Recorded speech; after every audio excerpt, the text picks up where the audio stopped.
familiar with Mark Moore and his book on creating public value? It's a book written for government agencies, and it's dense. But Mark Moore puts together a kind of framework that he says really should be the framework that we all use in making decisions about what we do.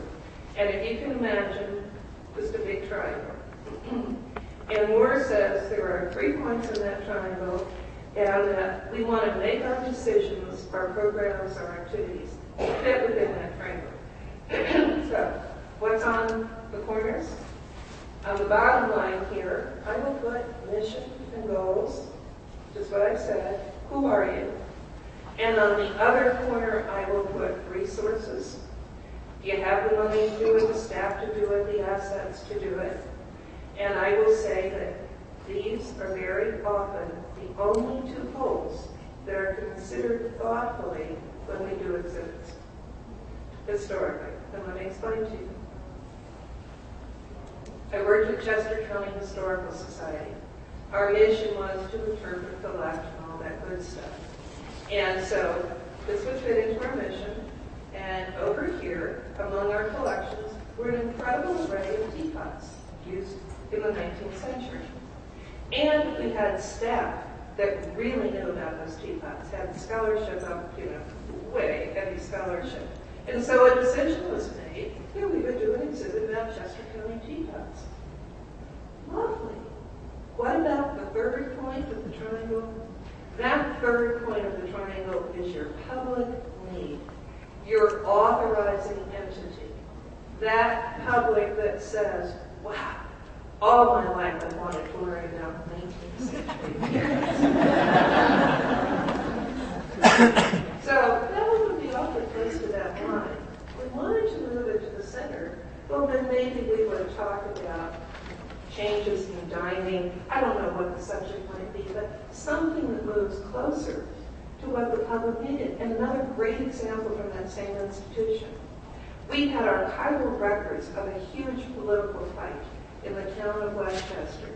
And it all was over whether there would be at-large council representation. And we all knew that by not going by district, that people at this point knew that by going to at-large, that there would be whole districts that would be without representation, and it would be very clearly along racial divides. So we have the records of when that was addressed and when it was brought to a much more equitable solution. 15 years later, guess what? The topic is back. And what a wonderful opportunity it gave us to think about our collections and the needs in our community.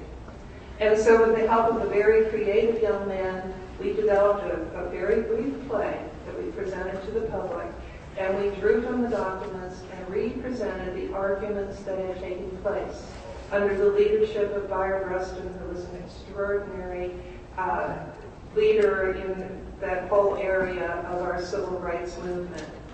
And we used that to document.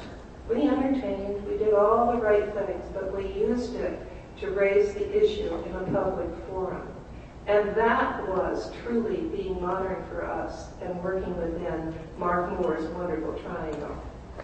So Stephen Weil goes on in a great edition, I was back to 1999, of Daedalus magazine, and he wrote an article that I've always loved the title.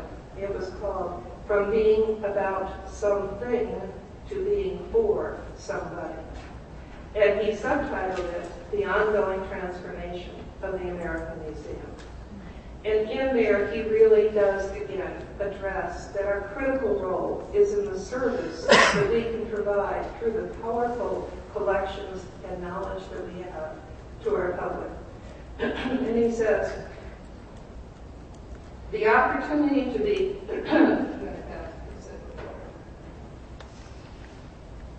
you'll just have to wait, excuse me.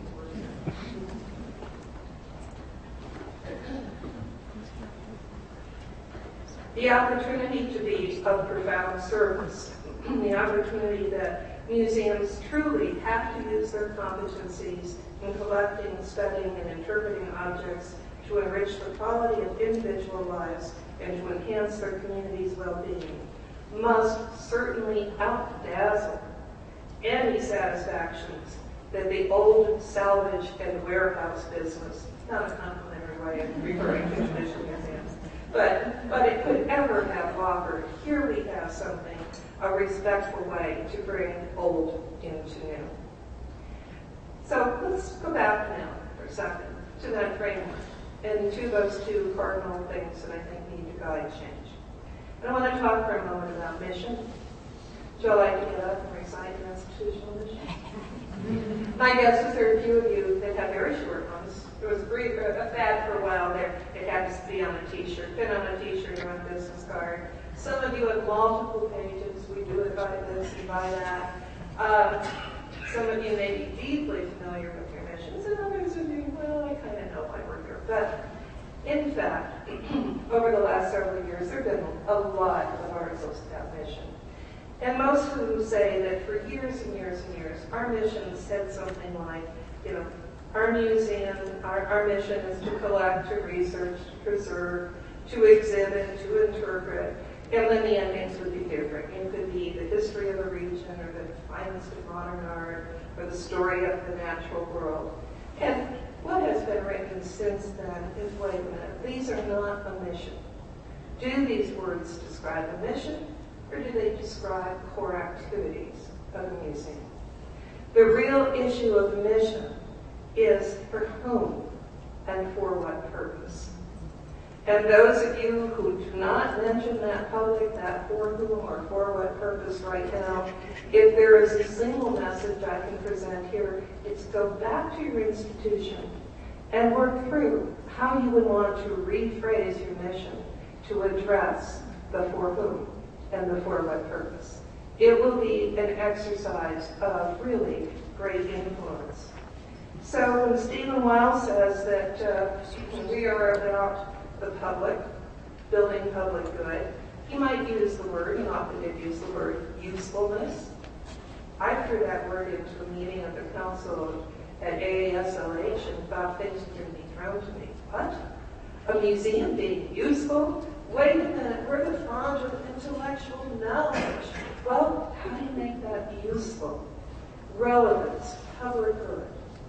These are really, really important things to deal with, even though they sound very basic, is to be able to articulate clearly and in a way you all agree upon in terms of why do you exist. Identity. What is your unique, uncontested identity in your community? Who are you? How do you stand apart from anyone else? What do you provide to that community?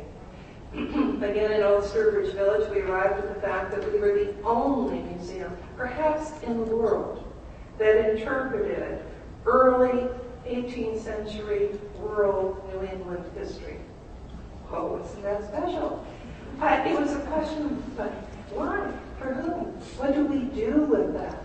So who are you and what is that unique identity? And if you're not sure, and if you're in a community with a whole lot of other great cultural or historical organizations, what about you is particularly special? What's worth preserving? Why should you be the one to survive here? I think we need to get a really shared sense of what niche we actually occupy that is of value to the whole of the community and build on that. And then let's talk about assets. I don't know what all the assets are in your institutions, what artifacts and knowledge and things, history, houses, buildings, there's so much there. But I'd like to get carried away for a moment with a little bit of passion, because I would like to speak to what I believe are the assets of museums writ large.